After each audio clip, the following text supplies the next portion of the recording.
Standard 9 Geography, lesson number first, distributional maps.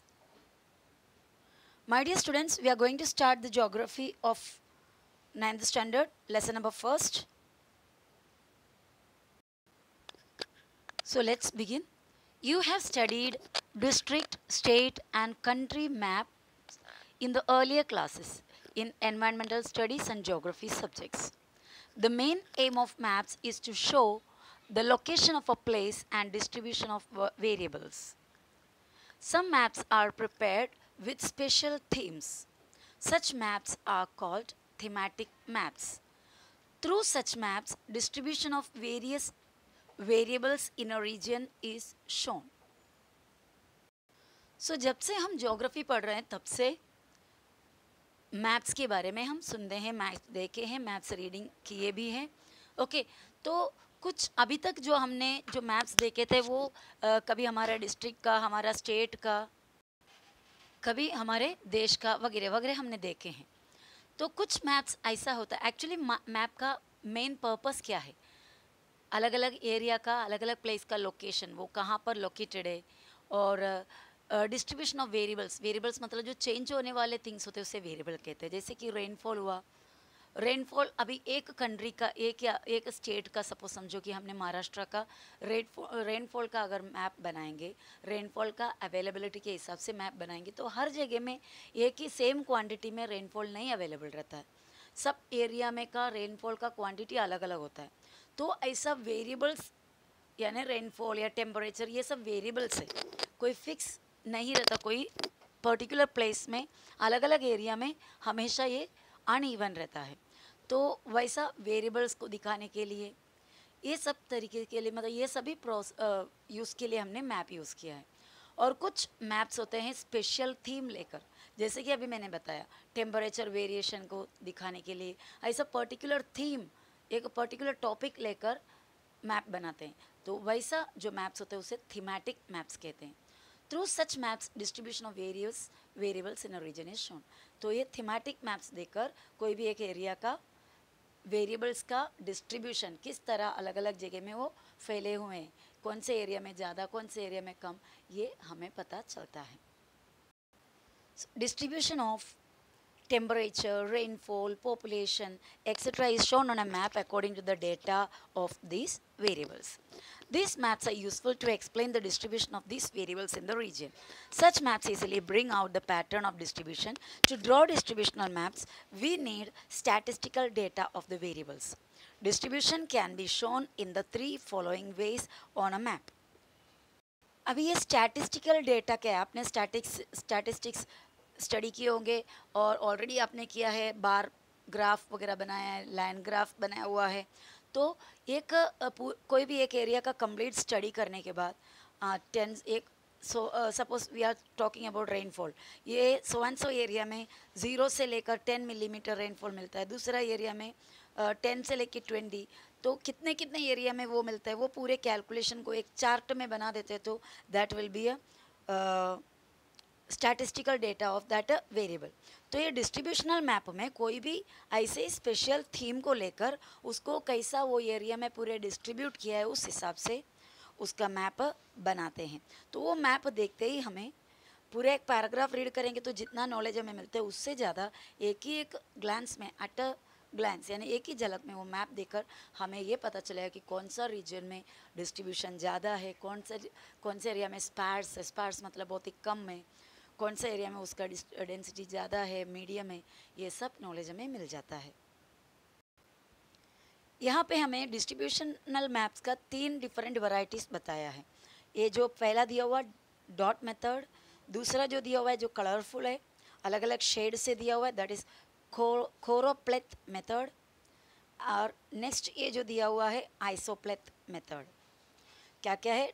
Dot method, choropleth method और isopleth method. A dot map is prepared using statistical data. जो statistical data वो area के लिए मिला हुआ है उसके यूज़ से डॉट मेथड बनाते हैं, डॉट मेथड का map. While preparing dot method maps या dot maps, only data gathered through counting is used. तो कितना एरिया में कितना है काउंटिंग, यानी एक डॉट को हाँ समझो कि ऐसा ऐसा एज्यूम करेंगे 5000 सपोज पॉपुलेशन के बारे में, तो one dot shows that it is 5000, to dots होगा तो क्या होगा 10,000 हो जाएंगे. ओके तो 10,000 पॉपुलेशन. इसी तरह काउंटिंग मेथड इस्तेमाल करते हैं. The way variable is distributed throughout the region, the dots are use to show its distribution on the map.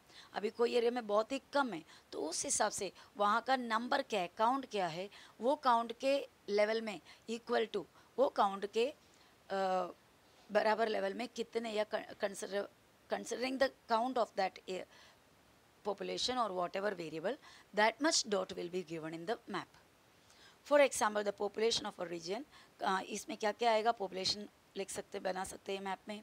Distribution of cattle, what do mean by cattle, जो गाय भैंस वगैरह जो हम लोग पालते हैं उसको कैटल कहते हैं. तो कोई भी एरिया में, अभी महाराष्ट्र के अलग अलग एरिया में कैटल ब्रीडिंग कितना चल रहा है वो देखने के लिए भी हम ये मेथड का मैप यूज़ करते हैं. To show distribution through dot method, the value of a dot has to be determined. ये मैंने आपको बताया, एक डॉट का वैल्यू डिसाइड करना पड़ेगा. To do that, the lowest and the highest values of a given variable in a region are taken into consideration. For example, हम कौन सा एरिया को, कल्याण एरिया को डिसाइड कर रहा है, ठीक है, तो वहाँ का एरिया के लोवेस्ट वैल्यू क्या है, कोई भी एक वेरिएबल को ले लो, पॉपुलेशन ले लेते हैं. सबसे लोवेस्ट पॉपुलेशन वहाँ का क्या है वो डेटा निकालना पड़ेगा, सबसे हाईएस्ट डेटा क्या है वो निकालना पड़ेगा. और ये लोवेस्ट और हाईएस्ट, लोवेस्ट समझो 10,000 पॉपुलेशन है, हाईएस्ट समझो 1 लाख है, तो हम क्या करेंगे, लोवेस्ट और हाईएस्ट को कंपेयर करेंगे और accordingly the number of dots are determined. उस हिसाब से एक सूटेबल नंबर एक डॉट के लिए डिसाइड करेंगे. Also we need to consider the size of dot, और ये भी हमें डिसाइड करना पड़ेगा कि एक एक डॉट का कितने साइज होना चाहिए. The density of variable and the scale of the map. वो मैप बनाने से पहले ये सभी चीज़, वेरिएबल का डेंसिटी यानी कितने कितने नज़दीक डालना पड़ेगा. अगर एक डॉट हम सो एंड सो मेशर में लिया, एक डॉट को अगर 10,000 मान लिया तो कितने नज़दीक कोई भी एरिया के लिए डॉट डालना पड़ेगा, ये भी कैलकुलेट करना पड़ेगा. और साथ साथ में मैप का स्केल, ज़मीन में हम काउंट करोगे तो 20 किलोमीटर्स है, तो मैप में वो 20 किलोमीटर्स तो हम बना नहीं सकते, तो 20 किलोमीटर्स के बदले में हमें 1 सेंटीमीटर कुछ लेना पड़ेगा. तो ये होता है स्केल ऑफ द मैप, तभी तो मैप में बराबर बैठेगा. The number of dots to be given for the value of variable in each sub administrative unit needs to be decided first. अभी एक बड़ा एरिया को हमने डिसाइड किया तो उसके सब एडमिनिस्ट्रेटिव यूनिट होते हैं, यानी उसके अंदर से बहुत ही छोटे छोटे रीजन और कंसिडर करना पड़ता है. तो वहाँ पर कितना डॉट्स, अगर ये जो डिसाइड किया हुआ नंबर के हिसाब से डॉट्स डालेंगे तो एक एक सब यूनिट में कितने कितने डॉट्स आएगा, यानी ऐसा काफ़ी कुछ स्टडी करने के बाद हम डॉट मेथड में मैप बना सकते हैं. The following precautions should be taken while using the dot method for a map. अभी डॉट मेथड मैप बनाने के टाइम कुछ प्रिकॉशन लेना है, कुछ ध्यान रखने की बात होती है, थोड़ी सावधानी परखनी पड़ती है. क्या क्या है वो यहाँ पर दिया हुआ है. फर्स्ट पॉइंट क्या दिया हुआ है, the size of a dot should be uniform. हर जगह में यूनिफॉर्म यानी एक जैसा, जितने भी डॉट आप पूरा ऑल थ्रू द मैप में डालोगे उसका साइज यूनिफॉर्म होना चाहिए. एक डॉट इतना हुआ तो एक डॉट इतना बड़ा, एक डॉट इतना बड़ा, ऐसा नहीं हो सकता. प्रिकॉशन के लिस्ट में सेकंड आया, the distribution of physiography, water sources, transport system et cetera of a region should be considered while placing dots on a map. जो हम कौन से चीज़ के बारे में मैप बनाते हैं उसके ऊपर डिपेंड रहता है. Physiography, water sources, transport system, ये सभी को हमें कंसिडर करना पड़ेगा जब डॉट्स प्लेस करते वक्त. अभी यहाँ पर जो फिजियोग्राफी दिया वो क्या चीज़ होते हैं यहाँ पर, ज्योग्राफी में फिजियोग्राफी बोलेगा तो एक्चुअली ये एक अर्थ का पैटर्न, यानी जो रीजन को हम कंसिडर कर रहे हैं उसका फिजिकल पैटर्न होता है. नॉर्मली हम इसमें कंसिडर करेंगे वो रीजन का रॉक्स, ओशंस या ओशन होगा तो, या वाटर बॉडीज, वेदर, वहाँ के flora and fauna, flora fauna क्या होता है, प्लांट्स और एनिमल्स, ये सब कुछ कंसिडर करते हैं। वाटर सोर्सेस यानी कौन से वाटर सोर्सेस है, जैसे कि रिवर, रिवलेट, स्ट्रीम्स और क्या बोलते हैं पॉन्ड वगैरह वगैरह, और इवन ट्रांसपोर्ट सिस्टम यानी कौन से ट्रांसपोर्ट सिस्टम यानी कौन से गाड़ी उपलब्ध है वो रीजन के लिए, वो वगैरह etcetera etcetera. The next point is, while showing population distribution, rural population is shown by dots and circles are used to show urban population। अभी एक बड़ा सा एरिया हमारे हाथ में दिए हुए हैं, उसका मैप बनाना है। ओके उस एरिया में कुछ रीजन रूरल रीजन है, रूरल का मतलब क्या होता है, गांव है, तो कुछ एरिया सिटी है, अर्बन रीजन है। तो वैसा एक ही मैप के अंदर रूरल भी है और साथ में सिटी भी है। तो आप क्या करेंगे, रूरल के लिए छोटे छोटे डॉट्स डालेंगे और अर्बन रीजन के लिए थोड़े बड़े सर्कल्स डालेंगे, ताकि ये स्पेसिफिकली समझ में आ जाए कि जो डॉट डाला हुआ जगह रूरल एरिया है और बड़े सर्कल डाला हुआ अर्बन यानी सिटी रीजन है। The dot method is most suitable for that variable which is freely scattered across the region। Freely scattered मतलब क्या होता है, जो रीजन को हमने कंसिडर किया, जिसका हम मैप बनाने जा रहे हैं, वहाँ पर जो एक वेरिएबल है, फॉर एग्जांपल टेम्परेचर लिया, वो वेरिएबल अलग अलग जगह में अलग अलग है, फ्रीली स्कैटर्ड है, all through the area, all through the region, different different अलग अलग जगह में है। तो वैसा के लिए वैसा अगर रीडिंग हमारे पास आया है, डेटा आया है, तो सबसे बेस्ट मेथड डॉट मेथड ही होता है। अभी यहाँ पर हमें एक मैप दिया हुआ है। Next, the population distribution map of Amravati district is given. कौन सा डिस्ट्रिक्ट का है, अमरावती का पॉपुलेशन का डिस्ट्रीब्यूशन ये सबसे दिया हुआ है। Okay and some questions are asked, so let us try to answer them. आप लोग ही आंसर कर लीजिए। What is the population of Amravati town. Amravati town, town mean city, Amravati city का पॉपुलेशन क्या है, चलो हम देख लेते हैं।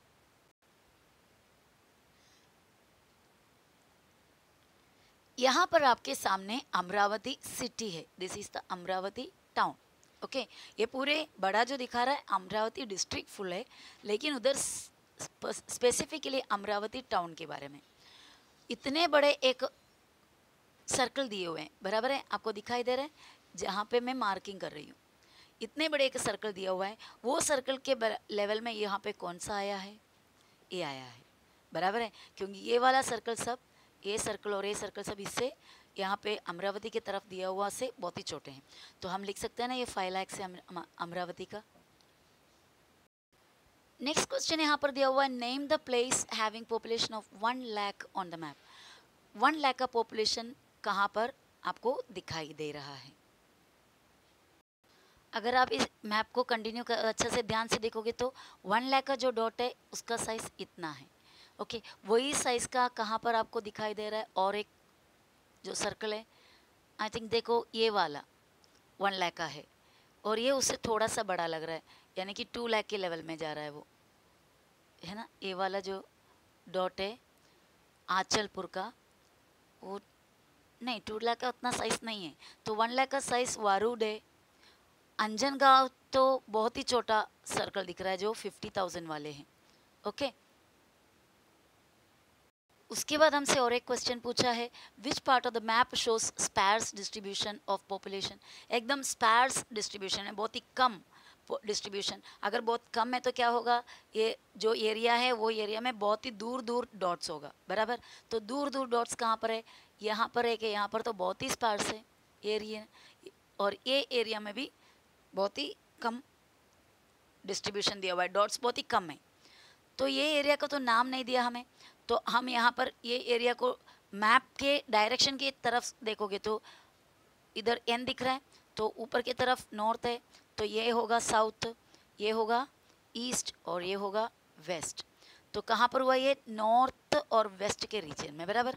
तो हम बोल सकते हैं ना नॉर्थ वेस्ट रीजन में, अमरावती डिस्ट्रिक्ट के नॉर्थ वेस्ट रीजन में स्पार्स पॉपुलेशन है। नेक्स्ट मेथड हुआ choropleth method. In these maps the data regarding various geographical variables is shown by shades or tints of various colors। अलग अलग shade या tint बोलते हैं, अलग अलग कलर के शेड से सपोज एक ही कलर भी लिया, रेड कलर लिया, पिंक कलर लिया, तो क्या होगा, उसके अलग अलग शेड से अलग अलग नंबर को या अलग अलग क्वांटिटी को मार्किंग करेंगे। समझो कि सबसे हाईएस्ट मार्किंग, हाईएस्ट जो रीडिंग है वो 10,000 है, तो 10,000 को एकदम डार्क कलर देंगे, और उससे कम कम जैसा जाएगा वैसा लाइट लाइट लाइट लाइट जाएंगे, और सबसे कम वाले को एकदम ही लाइट कलर देंगे। तो ऐसा अलग अलग शेड देकर वेरिएबल का क्वांटिटी को दिखाते हैं।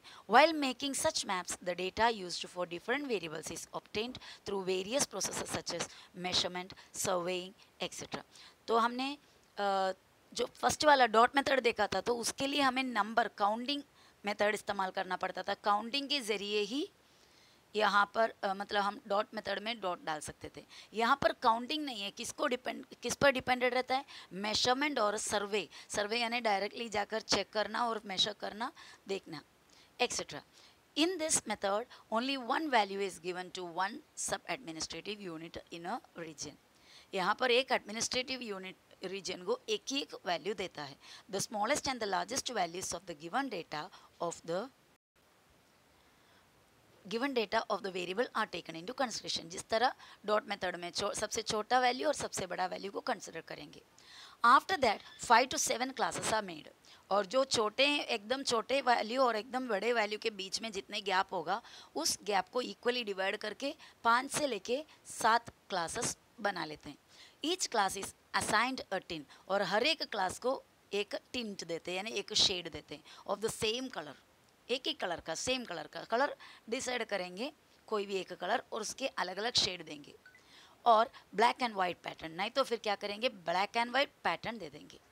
The shades or the patterns become darker with the increasing values of the given variable and are drawn accordingly on a map in the given classification. ये तो मैंने आपको पहले बताया। ये शेड फिर कैसे बढ़ते जाएंगे, कैसे चेंज करेंगे। एकदम कम वैल्यू है, लोवेस्ट वैल्यू है, तो सबसे लाइट शेड देगा।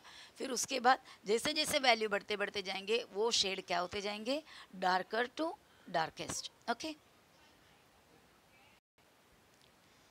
ओके, नाउ दो फिगर हमें दिया हुआ है। पॉपुलेशन डेंसिटी अमरावती का दिखाया है दोनों में, एक में कलर यूज़ किया है, कलर शेड, और दूसरे में ब्लैक एंड वाइट पैटर्न्स दिखाया है। ठीक है, चलो देखते हैं दो कलर शेड में और ब्लैक एंड वाइट पैटर्न में।